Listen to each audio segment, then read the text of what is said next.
Thanks for existing. Don't come. My dad texted me on Christmas. I've been covering everything, rent, food, and bills, while living with my sister. That night, she told them I was just squatting.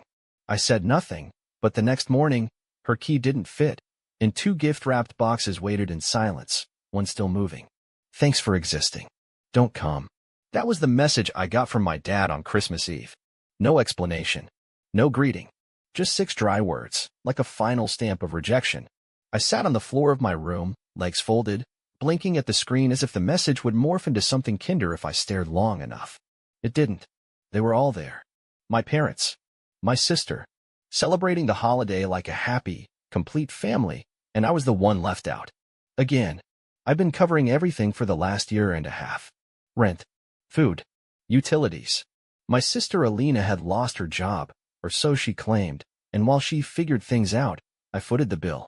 Every bill. Quietly. Without complaining. Because that's what family does, right? That night, she didn't say much before she left for Christmas dinner at our parents'. Just tossed her coat over her shoulder, gave her curls one last fluff in the mirror, and paused at the door. Oh, in case they ask, I told them you're just kind of squatting here. You know, since your name's not on the lease. She didn't say it like a joke. She said it like a fact. I looked up from the dishes I was doing. My hands froze in the soapy water. You told them what? She rolled her eyes. Relax. It's not a big deal. I just didn't want them thinking I'm letting you live here rent-free or something. It's just easier this way. But I am paying the rent, I said, my voice quiet but flat. Yeah, well, they don't need to know that. She left before I could answer. I didn't text. I didn't call. I didn't try to explain myself. Instead, I sat at the kitchen table, staring at the cheap string lights I'd hung weeks ago, wondering how many more years I'd keep doing this, keep paying for people who had already decided I didn't belong. By midnight, I made a decision. I got up, opened the hallway closet, pulled out the toolkit, and changed the locks. No hesitation. No guilt. When I went to bed, the apartment felt lighter. Quiet. Safe. Mine. Maybe for the first time. The next morning, around 8:17 a.m., I heard the sound of keys fumbling at the door. A click. A curse. Another click. Nothing. Then knocking. Then pounding. Then silence.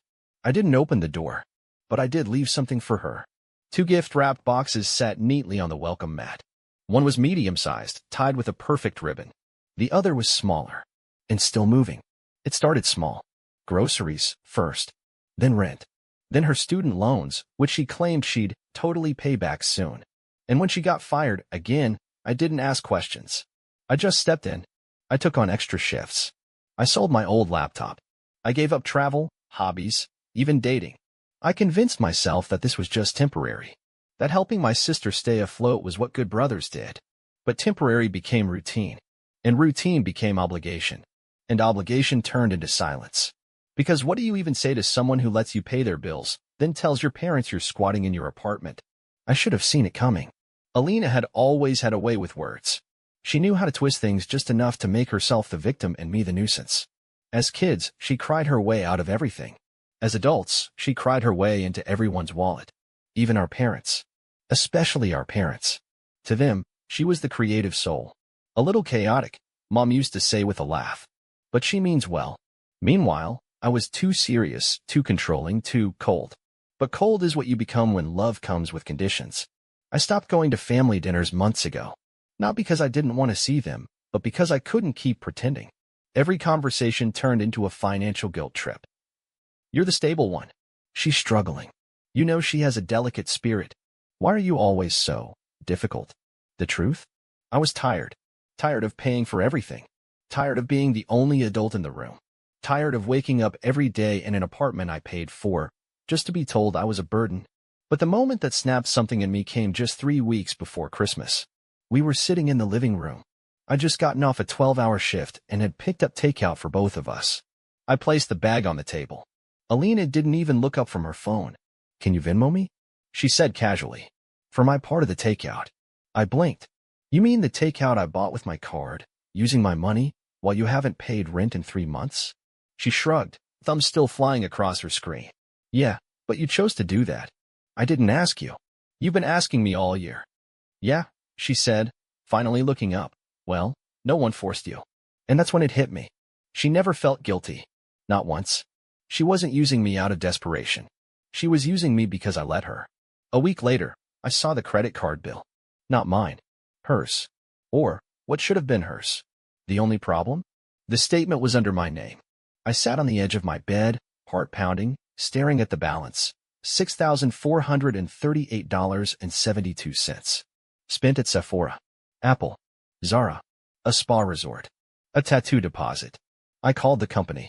They confirmed the account was open with my social security number and email. She had stolen my identity. I didn't even confront her right away. I just went quiet, observed, tracked, took screenshots, watched her waltz around the apartment in new boots and an Apple Watch, laughing on FaceTime with her friends, talking about my stupid brother like I wasn't 5 feet away. I was going to wait until New Year's to say something. Maybe even February. Let it build. Let it sting. But then Christmas came. And the message from my dad. Thanks for existing. Don't come. And Alina, that night, sipping wine, said with a smirk. I mean, you can't really expect them to see you as family when you act like a tenant. You don't belong. So I changed the locks. I left her the gifts I'd originally bought her because I'm not cruel. And I added one more. The second box. Inside? A copy of the credit card statement, with her name written across it in red marker, and a flash drive, with audio files, recordings I'd made of her bragging to her friends. One where she said, laughing, honestly, he deserves it. He's like a bank with no overdraft fees. Why wouldn't I take advantage? The box trembled slightly because of the phone I'd hidden inside mine, set on vibrate, buzzing on loop from a scheduled alarm. I wanted her to feel what I'd been feeling all year. Confused, rattled, shaken. I was in the kitchen reheating leftovers when the banging started. Not knocking, banging, like someone wanted to break the door in. It didn't surprise me. What surprised me was how calm I felt. I opened the door slowly. There she was. Alina. Hair a mess, eyeliner smudged, rage written across her face. What is this? She screamed, holding up the still-moving silver box like it was a bomb.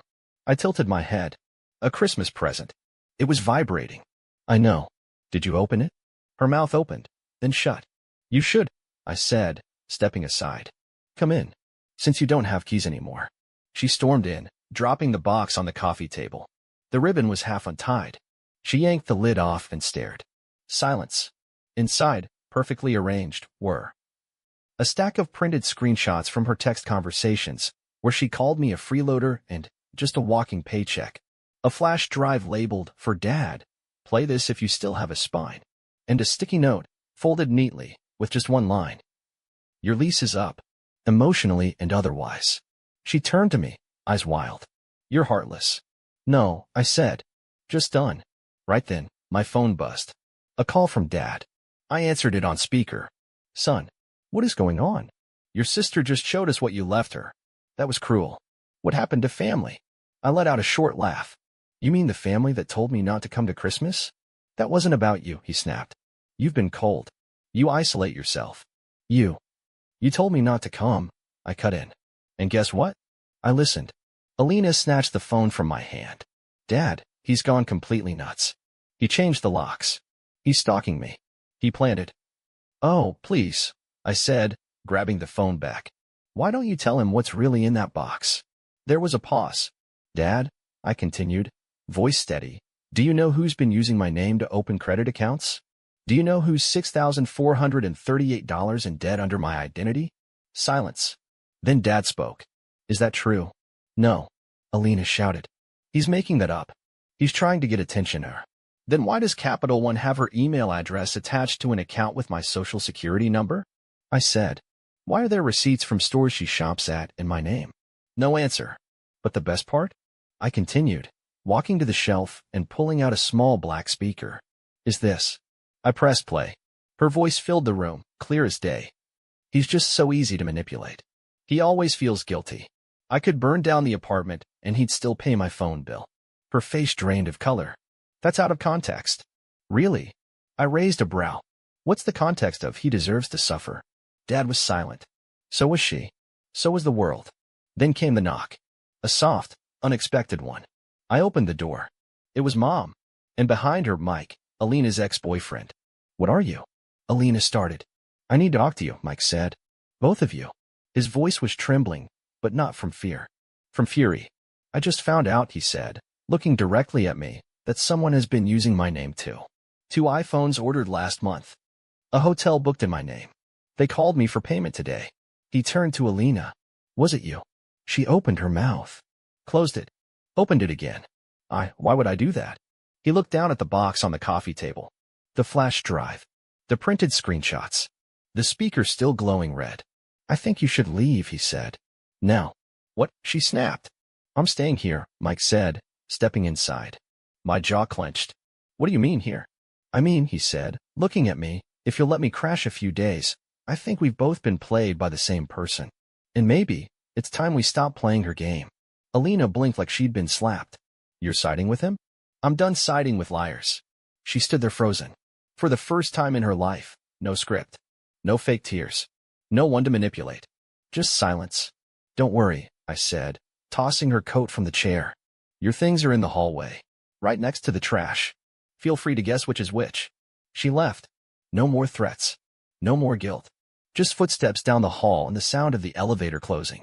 The morning after Alina left, the silence in my apartment was no longer empty. It was earned.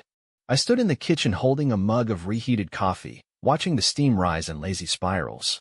I expected to feel guilt. Maybe regret. But there was nothing like that. No ache in my chest. No second guessing. Just peace.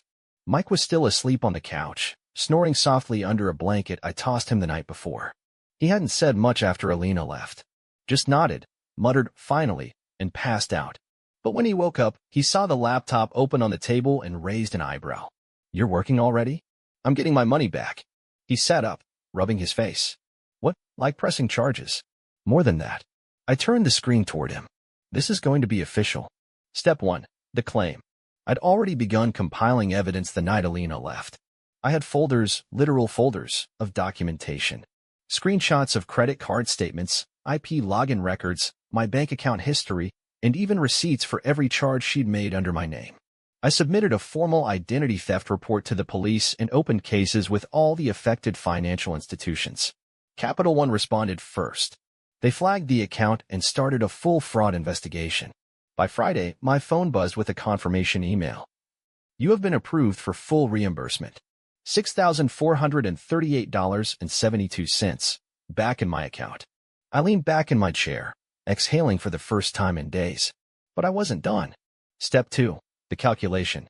I opened a spreadsheet and started counting. 18 months of paying for 2 people. Rent, $950 per month. Utilities, $180 average. Groceries, $400.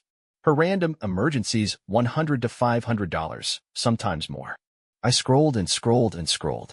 By the time I hit the bottom of the sheet, my stomach turned. $17,892. Not including emotional damage. Not including the weeks I skipped meals or pulled double shifts just to stay ahead. I took screenshots, saved them to a flash drive, and called a lawyer. Step 3. The suit. I'm not just here because she used my credit, I said to the attorney. I want restitution. She lived off me for over a year, and my parents encouraged it. He was a sharp man, wore expensive shoes and smiled like he'd already won. Do you have proof? He asked. I slid the flash drive across his desk. He plugged it in. Clicked. Scanned. His eyes widened. You documented everything? Every dollar. And the parents? They added my name to utility accounts without my knowledge. I found the contracts. He gave a low whistle. This is not just identity theft. This is long-term financial exploitation. So, do we have a case? Oh, he said, leaning back. We have a very public one. Step 4. The explosion. 3 weeks later, on a rainy Wednesday afternoon, 3 certified letters landed at my parents' home. One for Alina, one for Mom, one for Dad. All from the law office of Keller and Moore. Within 20 minutes, my phone rang. Caller ID, MOM. I answered. What are you doing? She snapped. Good morning to you too. You're suing us? After everything we've done for you. Done to me, I corrected. Let's not twist it. We're your family. You were also the co-signers on 2 utility bills and added me to a 3rd without consent. That's fraud. It was just paperwork. It was theft. You're blowing this out of proportion. You told me not to come to Christmas. The line went silent. Then her voice dropped an octave. We raised you. We let you stay here when you needed. I paid for everything. I was never staying. I was supporting. There's a difference. Step 5. The ally. 3 days later, my grandmother called. I hadn't heard from her in months. Not since Alina had told me, Nana's tired of your drama. Don't call her anymore. But now her voice was firm. I saw the lawsuit, she said. And I saw the bank statement. My heart dropped. You saw the bond. She sighed. Your father cashed out over $9,000 from a savings bond one created in your name. He used it to pay off Alina's old car. I sat down. Hard. You didn't know? She asked. I didn't know there was a bond. Well, she said, there isn't anymore. I've frozen what's left and moved the account. It's yours again, where it should have been. I didn't know what to say. Then she added, also, I've rewritten my will. You'll be receiving my house when the time comes. I know you'll do what's right with it. I blinked. Nana, why? Because, she said, you're the only one who never asked for anything. And you're the only one who kept receipts. The courtroom. Alina came in wearing beige, like she was auditioning for sympathy. Mom wore black. Dad didn't make eye contact. My lawyer laid it all out, page after page of statements, audio recordings, text messages, bank fraud, power of attorney misuses, false accounts, savings bond violations. Alina tried to cry. Mom claimed early onset confusion. Dad just looked tired. But the judge? The judge wasn't tired. Is it true you listed your son's name on financial documents without consent? She asked my mother. I mean, it was family, ma'am. Yes or no? Silence. Yes, she finally whispered. The ruling came quick. $13,000 in restitution. Cleared of all fraudulent debts. Court costs covered. And a formal warning on their records. The post-credits scene. 2 weeks later, I got a letter. Handwritten. No return address. Alina's writing. I recognized it instantly. You happy now? You made your point. Inside, folded in half, was a picture. Me and her as kids. Sitting under a Christmas tree. I looked at our faces. The way she was clinging to me. Like I was the only thing keeping her balanced. I grabbed a pen. On the back, I wrote one line. You let go first. Then I burned the photo. It's funny what silence sounds like when you've earned it. 3 months after the court ruling, I still hadn't heard a word from my parents. No texts. No calls. Not even a birthday card. And you know what? Good. I no longer had to explain myself. No more proving I wasn't a disappointment. No more, you should understand how hard your sister has it. No more, you're the stable one. We need you. My life finally belonged to me. I stayed in the same apartment. But for the first time, it actually felt like mine. The kind of place where you open the fridge and everything inside belongs to you, not to someone who called you a squatter behind your back. Where the air feels still, not heavy with tension. Where no one hijacks the Wi-Fi, clogs the sink, or leaves passive-aggressive notes about groceries they didn't pay for. It was the same walls, same couch, same view from the window. But the silence? That was brand new. The peace? Unfamiliar. Quiet. Powerful. The cost. Sometimes people ask, wasn't it hard? Wasn't it cruel to cut off your whole family? And my answer is always the same. It was necessary. I spent so many years shrinking myself to fit their comfort, smiling through insults, writing checks instead of setting boundaries, letting them call me selfish for not giving them everything while they gave me nothing but guilt. The real cruelty was how long I let it happen. When I finally stopped playing the obedient son and the generous brother, I saw the truth. They didn't miss me. They missed what I gave them. The message. One afternoon in May, I opened my email to a message from a name I didn't recognize. The subject line. Your sister isn't doing well. It was from a woman named Tessa, apparently one of Alina's old friends. The message was short. Cold. She's couch hopping. Lost her job again. Says you ruined her life. Thought you'd want to know. I stared at the screen for a long time. And then I hit delete. Not because I didn't care, but because caring isn't the same as going back. The last encounter. One day, I ran into my dad at a gas station. We locked eyes across the pump. He looked older, smaller, like someone who had finally run out of excuses. He approached slowly, not with anger, but with a strange sort of shame. You look good, he said. I nodded. He looked down at the ground. You know your mother's still angry. I stayed quiet. She says you ruined Christmas. I raised an eyebrow. That's funny. She started it with don't come. I just listened. He sighed. Family fights, son. No, I said. Families fight for each other. You fought for Alina. You never fought for me. He didn't have a response to that. He just stood there. waiting for me to give him a way back in. I didn't. I got in my car, drove away, and it felt like peace. This wasn't revenge. This was freedom. Let me make something clear. This wasn't about vengeance.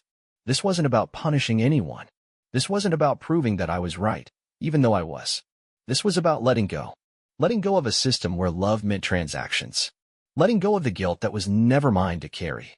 Letting go of the version of myself that begged to be seen, heard, valued. I didn't set out to destroy my family. I just stopped destroying myself to protect them. People like Alina, people who take and blame and twist, they survive because others keep absorbing the impact. I stopped absorbing, and the whole machine fell apart. Not because I broke it, but because I walked away. And for the first time, the first real, soul-deep time, I felt alive. The unexpected closure. 2 weeks ago, I got a package. No return address. Inside was a simple envelope. And inside the envelope, one single photograph. It was me and Ellie, Alina's daughter, from years ago. She was maybe 4, sitting on my shoulders, laughing, gripping my face with her tiny hands. And on the back of the photo, in shaky, unfamiliar writing, "I'm sorry for how my mom treated you. Thank you for everything. Ellie." I stared at the words until they blurred. I still don't know how she got my address. Maybe my grandmother. Maybe fate. But that one note? It made everything worth it. I keep that photo now in my desk drawer. Not because it ties me to the past, but because it reminds me. Walking away doesn't mean you stop loving. It means you start loving yourself more. And that's not revenge. That's freedom.